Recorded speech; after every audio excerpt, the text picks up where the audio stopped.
Rocky Marciano retired 49-0.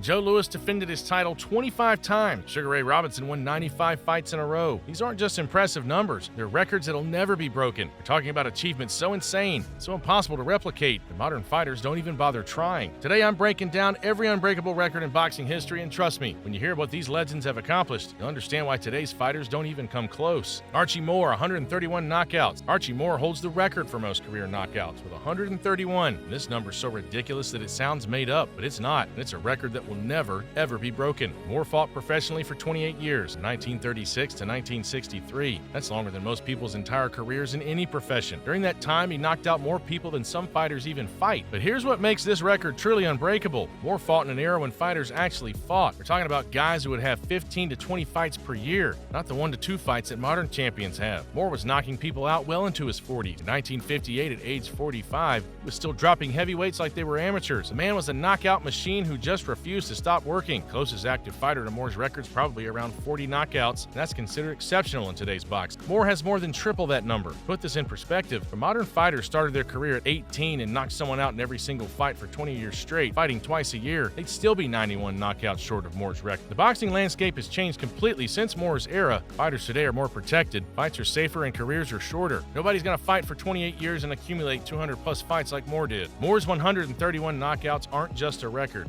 It's a monument to a completely different era of boxing, an era where fighters were warriors who fought anyone, anywhere, anytime. The most insane part? Moore was primarily a light heavyweight. He wasn't even fighting in the division known for knockouts, and he still managed to put more people to sleep than any heavyweight in history. By the way, if you're enjoying these crazy martial arts stories, hit that subscribe button. I've got more insane content like this coming. Thanks. Willie Pep, 229 wins. Willie Pep won 229 fights during his career, and this record's so untouchable that modern fighters would need to fight for 100 years to even get close. Pep fought 241 times professionally. Let that sink in for a second. Floyd Mayweather, who's considered one of the most active modern fighters, had 50 professional fights. Pep had almost 5 times that many. But it's not just the quantity, it's the quality. Pep was winning fights against world-class competition on a regular basis. This wasn't some guy padding his record against tomato cans.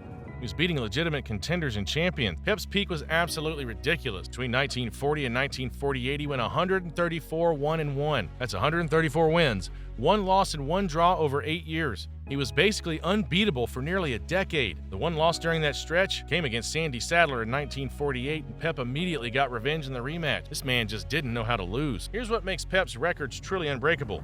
The boxing schedule. Pep would fight 10 to 15 times per year, sometimes more. Modern champions fight 1 to 2 times per year if we're lucky. To match Pep's 229 wins, a modern fighter would need to win every single fight for over 100 years, fighting twice a year. It's mathematically impossible given today's boxing landscape. Pep was also fighting in the featherweight division, which means he was facing skilled, fast opponents who were hard to hit and harder to hurt. He wasn't just overpowering people. He was outboxing them with pure skill. The most impressive part of Pep's record is his longevity. He fought professionally for 26 years and was still winning fights in his late 30s. His boxing IQ was so high that he could win fights even when his physical skills started to decline. Modern fighters retire in their early 30s with maybe 30 to 40 fights under their belt. Pep was just getting warmed up at that point. Sugar Ray Robinson, 91 fight win streak. Sugar Ray Robinson won 91 fights in a row from 1943 to 1951. And this streak is so insane that it defies logic. We're talking about 8 years of perfection in the most unpredictable sport on earth. Robinson's streak started when he was already an established fighter, not some prospect beating up nobodies. He was facing world-class competition and making it look easy. During this streak, Robinson beat multiple world champions, Hall of Famers, and legendary fighters. This wasn't stat padding. This was dominance against the best fighters in the world. The streak included his legendary battles with Jake LaMotta. Robinson beat LaMotta 5 times during this run, including the famous St. Valentine's Day Massacre, where he absolutely destroyed LaMotta to win the middleweight title. But here's what makes his record truly unbreakable: the level of competition. Robinson was fighting the best welterweights and middleweights in the world, often multiple times per year, and he never lost. By the way, if you guys want to subscribe, I'm going to start posting every day. Thank you. Anyways, Robinson's streak finally ended in 1951 when he lost to LaMotta in their 6th fight. But even that loss came after Robinson had been dominating the sport for nearly a decade. To put this in perspective, the longest active win streak in boxing today is maybe 20-25 fights, and that's considered exceptional. Robinson's streak's almost 4 times longer than anything we've seen in modern boxing. The boxing landscape makes a streak like this impossible today. Fighters are more protected. They fight less frequently and the talent pool's deeper. One bad night can end a career, let alone a win streak. He was also moving between weight classes during this streak, which makes it even more impressive, beating the best welterweights and middleweights in the world, often in the same year. The most remarkable thing about Robinson's streak is that it happened during boxing's golden age, when the sport was loaded with talent. He wasn't beating weak competition, he was destroying legends. Joe Louis, 25 title defenses. Joe Louis defended his heavyweight title 25 times over 12 years, and this record is untouchable in the modern era of boxing politics and mandatory defenses. Louis held the heavyweight title from 1937 and 1949, and during that time he fought anyone and everyone who deserved a shot. There was no cherry picking, no avoiding tough opponents, no waiting for the perfect payday. The Bum of the Month Club is what they called Louis's title defenses. That nickname was completely unfair. Louis was fighting legitimate contenders and former champions on a regular basis. Louis defended his title against guys like Billy Conn and nearly beat him in their first fight. He fought Max Schmeling in a rematch that had political implications beyond boxing. He faced Tony Galinto, who actually knocked him down. But here's what makes Louis's record unbreakable: the modern boxing landscape. Today's heavyweight champions fight once, maybe twice a year, and they're very selective about their opponents.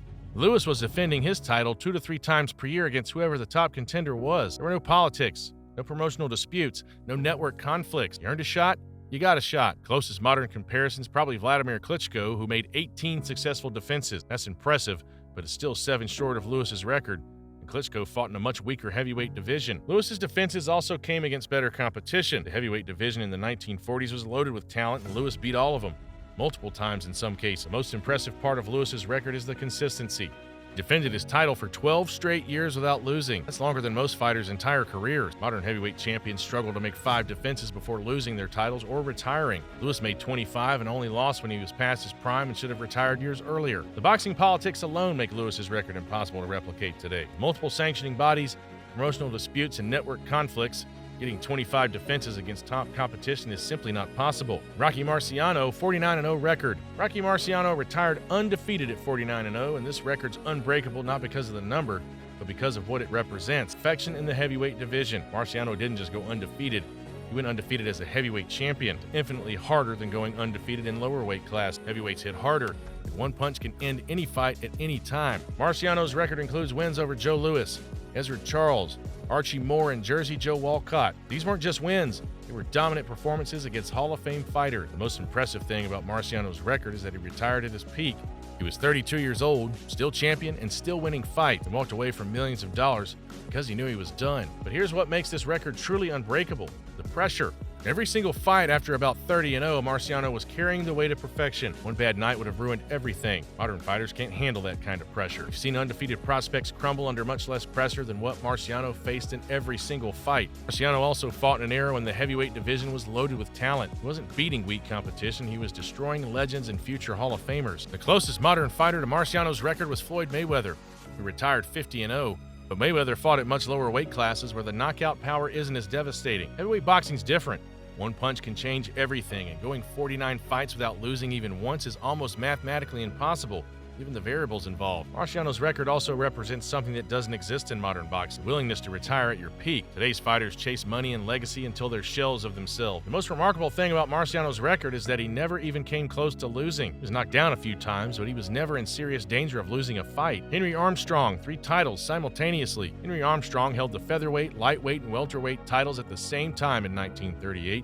And this record's impossible to break because the boxing politics simply won't allow it. Armstrong didn't just win titles in 3 weight classes, he held all 3 simultaneously. We're talking about a 15-pound range where he was the undisputed champion of the world. To accomplish this today, a fighter would need to hold titles in 3 different weight classes, deal with multiple sanctioning bodies, satisfy mandatory defenses for all 3 titles, and navigate the promotional politics that control modern boxing. Armstrong's achievement came at a time when there was only 1 champion per weight class. Today, there are 4 major sanctioning bodies, which means there are potentially 12 champions across 3 weight classes. But even if we ignore the political complications, Armstrong's physical achievement is still incredible. He's fighting the best fighters in 3 different weight classes and beating all of them. Armstrong defended all 3 titles regularly, sometimes fighting multiple times per month. Modern champions struggle to defend 1 title twice a year. Featherweight to welterweight range that Armstrong dominated represents a significant size difference. Fighting effectively across that range requires incredible skill and adaptability. Armstrong's record also came during boxing's golden age, when the talent pool was incredibly deep. He wasn't just beating weak champions, he was destroying legends in multiple weight classes. The modern boxing landscape makes Armstrong's achievement impossible. Promotional companies won't let their champions fight each other.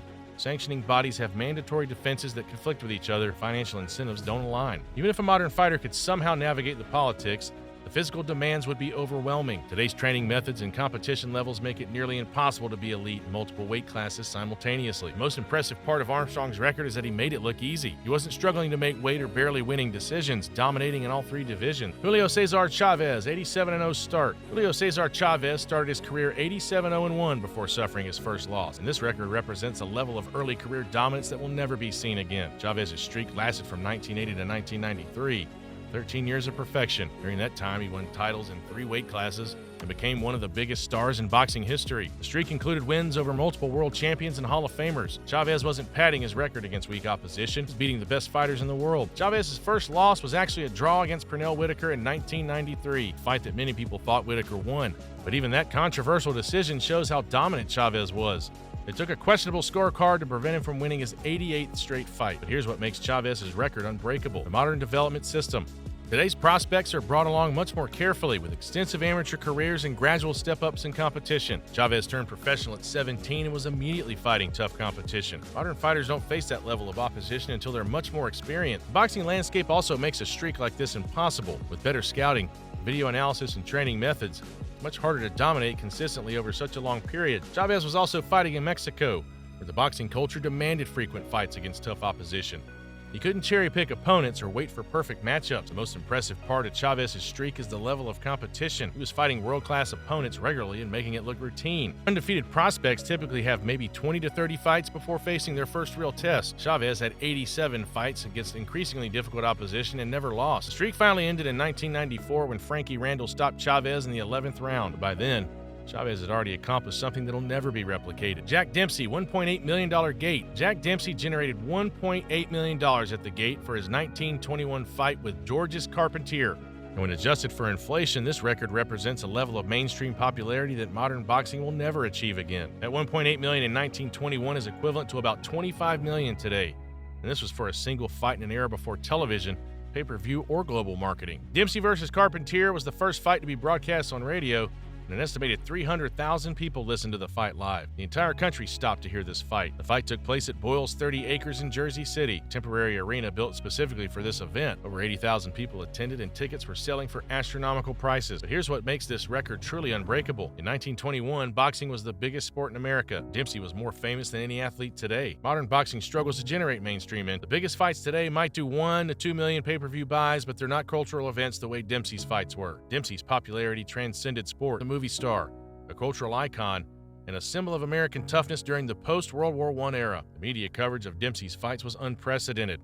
Newspapers would dedicate entire sections to his training, his personal life, and his upcoming fights. Modern boxing has too much competition from other sports and entertainment options. In Dempsey's era, boxing was one of the few major spectator sports available. The $1.8 million gate also represents a time when boxing was truly mainstream entertainment. Entire families would attend fight, and boxing matches were social events. Today's biggest boxing events might generate more total revenue through pay-per-view and international sales, but they'll never achieve the cultural impact and mainstream penetration that Dempsey's fights had. The most remarkable thing about Dempsey's gate record is that it was achieved through pure ticket sales. No pay-per-view, no international broadcast rights, no merchandise deals, just people paying to watch a fight live. Dempsey's fights were appointment television before television even existed. The entire country would gather around radios to listen to his fight. Results would be front-page news in every newspaper in America. Sam Langford, 600-plus total fights. Sam Langford fought over 600 times during his career, and this record's so insane that it's almost impossible to verify, because many of his fights weren't even officially recorded. Langford fought from 1902 to 1926, 24 years of constant warfare. During that time, he would fight anyone, anywhere, at any weight. I'm talking about a guy who fought multiple times per month for over 2 decades. The exact number of Langford's fights disputed because record keeping was so poor during this era. Some sources say 600, others say over 700. The fact that we can't even count them all tells you everything you need to know about his activity level. Langford fought heavyweights despite being only 5'7" and weighing around 185 pounds. He was giving up 50-plus pounds to some opponents and still winning fights. This man was absolutely fearless. Here's what makes Langford's record truly unbreakable. He fought during the era of racial segregation. As a black fighter, he was often excluded from title shots and had to take whatever fights he could get. So he took them all. Langford would fight in small towns, big cities, and anywhere in between. He'd fight on the same card multiple times, sometimes fighting twice in one night. The man was a fighting machine who never said no to a payday. The most impressive part of Langford's record is that he maintained a high level of performance throughout his 600-plus fights. This wasn't some guy just showing up to collect checks, winning most of these fights against quality opposition. Modern fighters complain about fighting twice a year.